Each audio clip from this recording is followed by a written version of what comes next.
Buenas, muy buenas a todos. Espero que estén muy bien. Hoy quiero comentarles un tema que me causó curiosidad, pero sobre todo mucha sorpresa. Y para no hablar tanto, vamos al grano.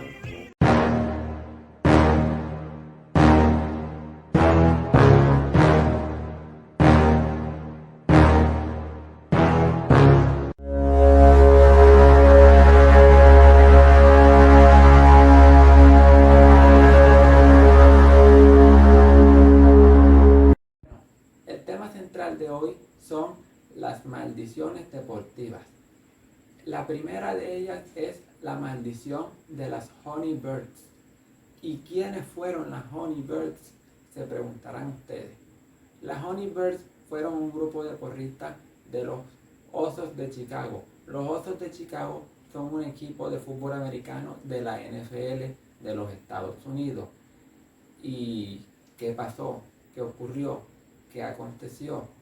Pues, y a la vez se preguntarán, ¿cómo es posible que unas porristas puedan causar tanto daño? Pues, déjenme decirles que ellas no causaron el daño, se lo causaron a ellas y también se lo causó propiamente el equipo.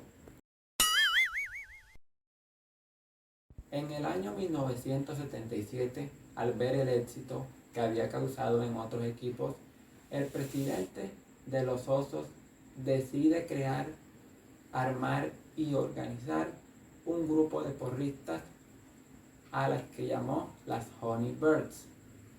Con el pasar de los años, estas también fueron un éxito al igual que en otros equipos. Pero en el año 1983 el presidente de los Osos fallece y las riendas del equipo las asume su hija, la señora Virginia McCoskey. ¿Cuál fue la primera decisión de la señora Virginia? Sacar a las porristas, pues consideraba que esto era algo de muy poca ética y no estaba muy de acuerdo con ella. Pero, como siempre hay un pero, no pudo sacarla, porque las porristas tenían contrato hasta la temporada 85-86. Viajando a esa temporada, los Osos de Chicago, liderados por Walter Payton, uno de los mejores de la historia, hicieron una excelente temporada regular y clasificaron a los playoffs. Y no solo clasificaron a los playoffs, sino que llegaron a un Super Bowl. Y llegar a un Super Bowl es difícil, pero aún más difícil es ganarlo. Pero los Cachorros hicieron esto verlo fácil, por decirlo así. ¿Y por qué digo esto? Pues en la ronda divisional derrotaron 21-0 a los Gigantes de Nueva York, que es algo así como los cuartos de final. En la ronda de campeonato de conferencia, que es como las semifinales, derrotaron 24-0 a Los Ángeles Rams. Y en el Super Bowl le pegaron una paliza a los Patriotas de Nueva Inglaterra 46-10 y ganarían el Super Bowl de esa temporada. En este Super Bowl las Honey Birds tendrían su último show, su último aliento al equipo, y de ahí pues ya no siguieron. De ahí en adelante han pasado 37 temporadas. 37 temporadas tienen los Osos de Chicago sin ganar un Super Bowl. Aquella fue la primera y única vez en hacerlo. La última vez que clasificaron a los playoffs fue en el año de 2018, siendo eliminados en la ronda de Wild Card, en la ronda de comodín, que son como los octavos de final, para que me entiendan. Y pues actualmente esta maldición sigue vigente.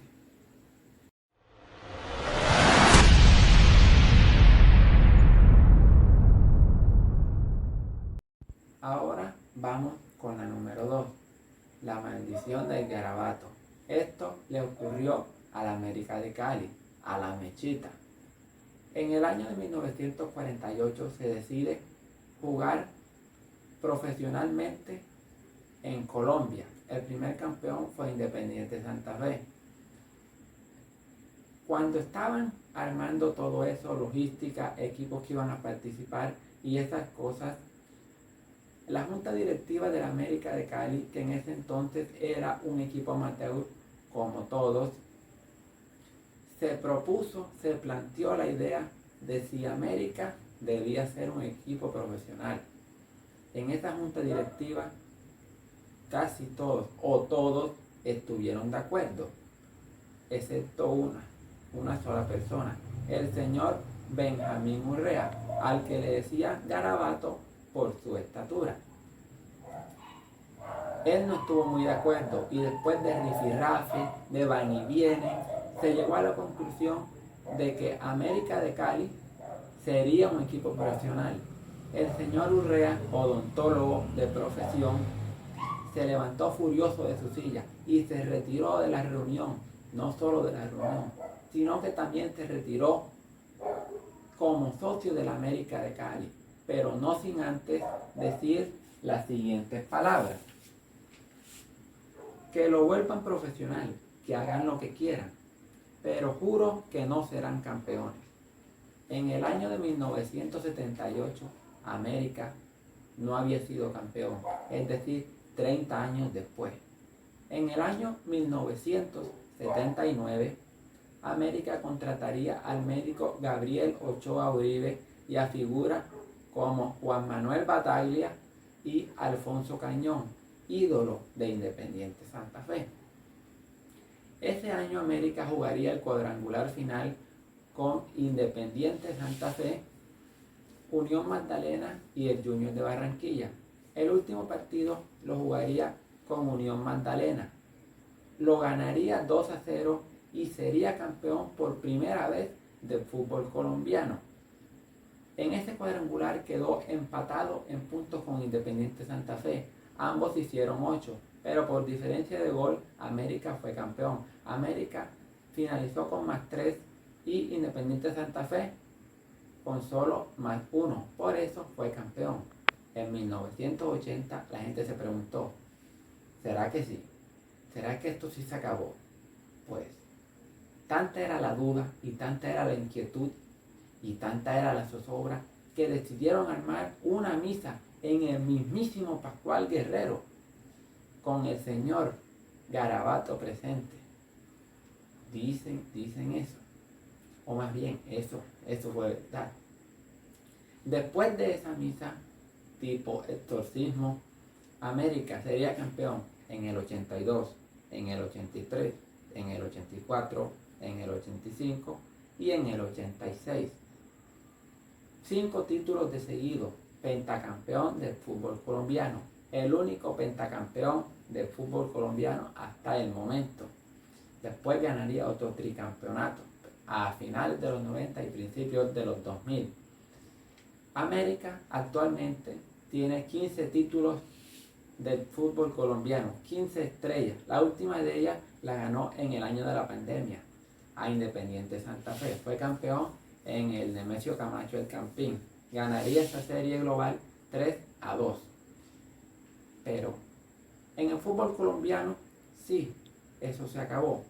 Pero en el ámbito internacional no. América jugaría 4 finales de Copa Libertadores. En el año 85 la perdería con Argentinos Juniors. En el 86 y 96 con River. Y en el 87, que fue la que más le dolió a los hinchas americanos, contra Peñarol. Perdió faltando 2 minutos para acabarse el tiempo extra. Y no solo en la rama masculina, sino también en la femenina. En el 2021 América perdería la final contra Ferroviaria de Brasil. Así que no solo en los hombres, sino también en las mujeres, América no ha podido ser o no ha podido ganar algo internacional. Pero en líneas generales, esta maldición se rompió.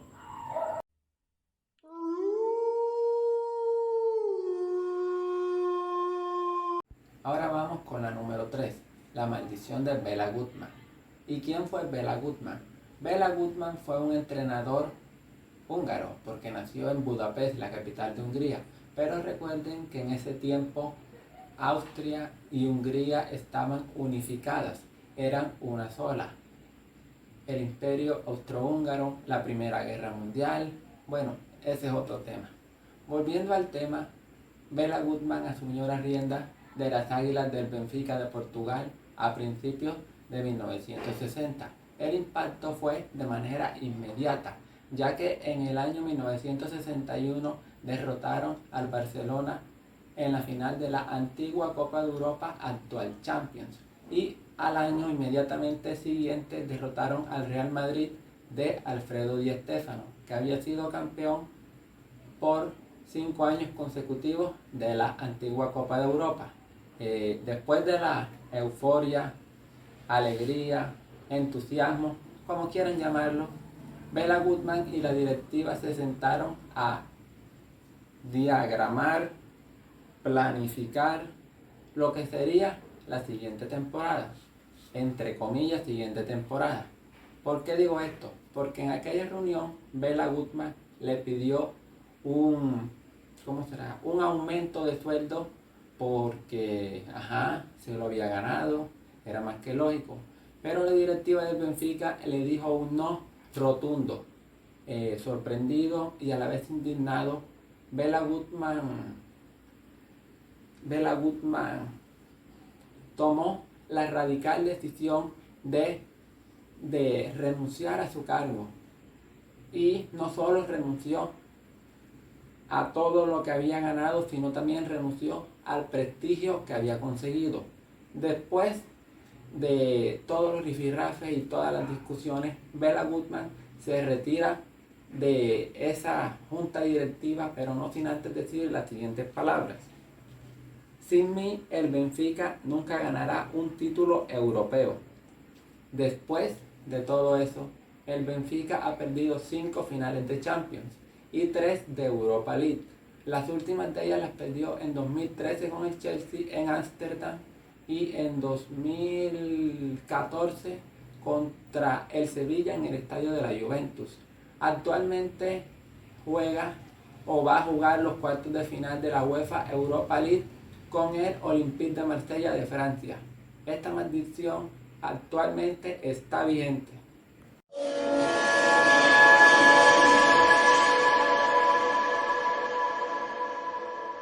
Ahora vamos con la número 4, la maldición del bambino. ¿Han escuchado hablar alguna vez de George Herman Ruth, mejor conocido como el Babe Ruth? Babe Ruth fue un jugador de béisbol estadounidense que jugaba de lanzador y bateador, ambos con el brazo zurdo, y portaba el número 3 en su espalda. En el año de 1914 debutó con los Medias Rojas de Boston con tan solo 19 añitos. De ahí el apodo de el Babe Ruth, por lo pelado y lo jovencito que debutó. Con los Medias Rojas de Boston ganó 3 series mundiales en los años 1915, 1916 y 1918. Al terminar esa temporada acordó un contrato por 3 años y la cifra de $27,000. Hoy en día Shohei Ohtani acordó un contrato con los Dodgers de $700 millones por 10 años. Para que vean ustedes la diferencia de cifras de antes y de ahora. Bestial cifra, bestial diferencia. Volviendo al tema de Babe Ruth, en la temporada 1919 Boston no logró clasificar a la postemporada, pero Babe Ruth logró lo que para ese entonces era un récord. Hizo 29 jonrones en la temporada regular. Todo el mundo sabía que si seguía con esas cifras iba a durar muy poco, pero muy poco iba a ser su estadía en Boston. Pues después de terminar esta temporada, Babe Ruth se sentó a negociar, a renegociar el contrato que habían acordado el año inmediatamente anterior. Pero el dueño de los Medias Rojas le dijo que no porque no quiso, sino porque el dueño de los Medias Rojas, aparte de ser dueño de los Medias Rojas, también era dueño de obras teatrales en lo que hoy en día es Hollywood. Y en ese momento estaba pasando por una crisis, ya que las obras que había lanzado no habían tenido, o sea, no habían pegado lo que él hubiera querido. Pues la única idea que se le ocurrió para relanzar todo eso fue vender a Beirut. ¿Cómo vas a hacer eso? ¿Cómo vas a vender a tu mejor jugador? Y eso no fue lo peor. Lo peor fue que esta noticia llegó a oídos de Nueva York, más exactamente a sus archirrivales, a los Yankees de Nueva York. Pues, como les decía, para salir de esa crisis, se le ocurrió esto y los trámites fueron rápidos. Esto fue así enseguida, esto no demoró. Y el 26 de diciembre de 1919 acordaron el traspaso por tan solo $100,000. Y en ese tiempo era una cantidad astronómica. Beirut solo costó $100,000. Qué barato. Pero bueno, no solo hasta el 5 de enero del año siguiente se hizo oficial este traspaso. Con los Yankees de Nueva York, Beirut logró 4 series mundiales y en el año de 1927 impuso el récord de jonrones. Hizo 60 jonrones en la temporada regular. Y ustedes se preguntarán, ¿por qué estoy hablando tanto de Beirut? Pues a Beirut, con el pasar de los años, también adquirió el apodo de El Bambino por lo bueno que era, por lo dominante que era y por sobre todo lo peligroso que era cuando estaba en el plato. Pues viajando al año de 2004, es decir, 86 años después que los Medias Rojas ganaron su última serie mundial. Sí, 86 años. En esta temporada, los Medias Rojas llegaron a la ronda divisional, o más bien a la ronda de campeonato de la Liga Americana. ¿Adivinen contra quién? Contra los Yankees de Nueva York. Los primeros 3 partidos, los Yankees lo ganaron. Estaban a tan solo un solo partido de pasar a la Serie Mundial. En el cuarto juego, en la parte alta de la novena entrada, los Yankees ganaban 4-3. Y pues el último inning lo haría el mejor cerrador de todos los tiempos, Mariano Rivera. Este otorgó una base por bolas y fue el corredor a primera. Ese corredor fue cambiado por Dave Roberts, actual entrenador de los Dodgers. ¿Cuál era el objetivo de Terry Francona? Terry Francona era el manager de los Medias Rojas. Que Roberts se robara la base, pues. Este se robó la base. Con un jugador, la del empate, en posición de anotar, Bill Mueller batió un sencillo al jardín central y el partido lo empataron 4-4. Se fueron a extra innings. Y en la entrada número 12, el Big Papi David Ortiz anotó un jonrón para dejar tendidos a los Yankees. Y la serie se pondría 3-1. En el quinto partido también volverían a dejar tendidos a los Yankees, pero esta vez en la entrada 14. Y también con otro jonrón del Big Papi. En el sexto partido los Medias Rojas ganaron y nivelaron la serie 3-3. Y en el séptimo y último partido que habían forzado, en el Yankee Stadium ganaron 10 carreras por 3, pasando a la Serie Mundial. Y los Medias Rojas en esa Serie Mundial, que contaban con un colombiano en sus filas, el shortstop Orlando Cabrera, el campo corto. En esta Serie Mundial les decía que se fueron de largo y barrieron, le pasaron la escoba a los Cardenales de San Luis, que tenían a Edgar Rentería en sus filas. Y los Medias Rojas de Boston, después de 4 partidos, fueron campeones nuevamente de la Serie Mundial después de 86 años. Y la maldición del Bambino llegaría a su fin.